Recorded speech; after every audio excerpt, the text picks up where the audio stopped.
نماز کے مکروہات میں سے ایک مکروہ کام یہ ہے کہ نماز کی حالت میں انگلیوں کو چٹکانا، حتیٰ کہ آواز پیدا ہو جائے تو یہ مکروہ تحریمی ہے۔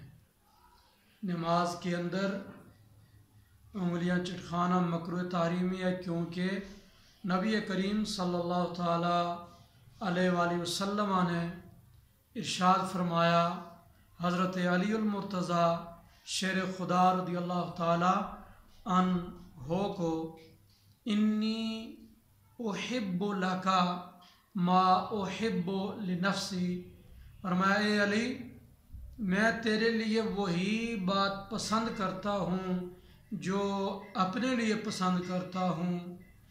لا تفرقع اصابعک وانت تصلی، فرمایا جب تم نماز پڑھ رہے ہو تو اس حالت میں انگلیوں کو نہ چٹکایا کرو۔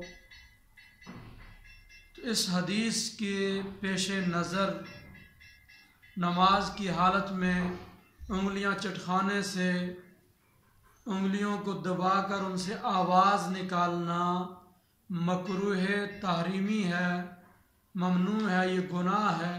نماز کی حالت میں اس بات سے بچنا چاہیے۔ اور رہی یہ بات کہ نماز سے باہر انگلیاں چٹکانا جائز ہے یا نہیں، تو دو صورتیں ہیں۔